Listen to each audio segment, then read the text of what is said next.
বেদ আৰু অনুভূতিক বাৰু দেউতাকে বেছিদিন ঘৰত থাকিব নিদিব নেকি? তো তাৰ বিষয়ে আপোনালোকে আজিৰ এই ভিডিঅ'টোত জানিবলৈ পাব। তো সম্পূৰ্ণ ভিডিঅ'টো আপোনালোকে শেষলৈকে চাই থাকিব। কিন্তু তাৰ আগতে যিসকলে পুৱতিতৰা ধাৰাবাহিকখন চাই ভাল পায় আৰু তেওঁলোকে যদি এতিয়ালৈকে এই চেনেলটো ছাবস্ক্ৰাইব কৰি লোৱা নাই, তেতিয়াহ'লে চেনেলটো ছাবস্ক্ৰাইব কৰি লওক, কিয়নো প্ৰতিদিনে চিৰিয়েলবোৰৰ আপডেটে এই চেনেলটোত আহি থাকে। যিহেতু সকলোবোৰ ঘৰখনত কণ্ডল লগাইছে, সেইটো হৈছে প্ৰজ্ঞাই, আৰু প্ৰজ্ঞাৰ কাৰণেদি ঘৰখনৰ সকলোৰে কাজিয়া হ'ল, আৰু কাজিয়া হোৱাৰ ফলতে এতিয়া অনুভূতিও তেনেকৈ ওলাই গৈ বেদৰ লগতো বিয়া হৈ গ'ল, আৰু তাৰ কাৰণে এতিয়া সেইবোৰতে প্ৰজ্ঞাই জড়িত দি আছে।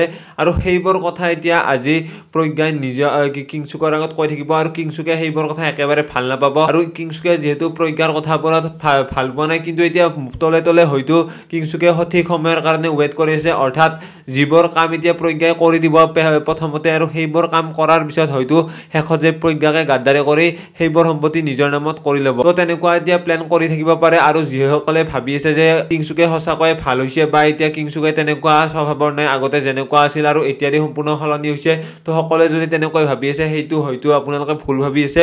আৰু পিছলৈ যাই তেনেকুৱা একেবাৰে নহ'ব, আৰু পিছলৈ যাই কিংচুকে গাদ্দাৰি কৰিবই ঘৰখনলৈ, কাৰণ এতিয়া যিহেতু দেখুৱাবৰ কাৰণে তেনেকুৱা কৰি আছে, পিছলৈ যাই যেতিয়া সকলোবোৰ প্ৰজ্ঞা কাম কৰিব আৰু শেষ সময়ছোৱাত কিংচুকে প্ৰজ্ঞাক গাদ্দাৰি কৰিব। তো তেনেকুৱা আপোনালোকে অতি সোনকালেই দেখিবলৈ পাব। আৰু লগতে আপোনালোকে আজিৰ খণ্ডটিত দেখিবলৈ পাব, যিহেতু এতিয়া অনুভূতিয়ে জব এটা কৰি আছে, আৰু তাৰ কাৰণে এতিয়া তাতে যিহেতু বিয়াৰ কাৰণে যোৱা নাছিল, আৰু তেওঁলোকে গম পোৱা নাই অফিচৰ মানুহে যি তেনেকুৱা কাম এটা অনুভূতিয়ে কৰিছে, আৰু অনুভূতিয়ে এতিয়া অফিচলৈ যোৱাৰ পিছত হয়তো এতিয়া অনুভূতিক ভাল নাপাব পাৰে, তেনেকৈ এতিয়া বিয়া হৈ যোৱাৰ কাৰণে আৰু খবৰ নিদিয়াৰ কাৰণে।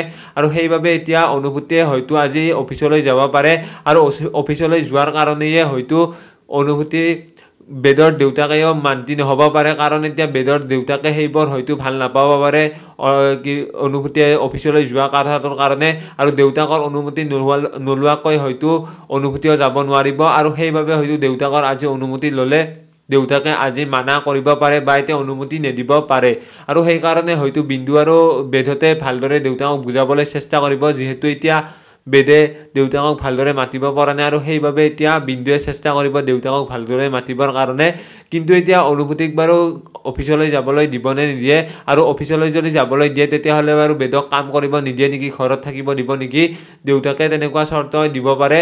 তো কি হয় কি নহয়, তো সম্পূৰ্ণ আপোনালোকে আজিৰ খণ্ডতেই দেখিবলৈ পাব। তো বাকী সৰু আপডেটটো আছিল এইখিনিয়ে। যিসকলে ভিডিঅ'টো চাই ভাল পালে তেওঁলোকে লাইক এটা কৰি দিয়াৰ লগতে কমেণ্ট কৰি জনাবলৈ নাপাহৰিব। লগ পাম এটা নতুন ভিডিঅ'ৰ সৈতে। তো আজিৰ ভিডিঅ'টো এইখিনিয়ে।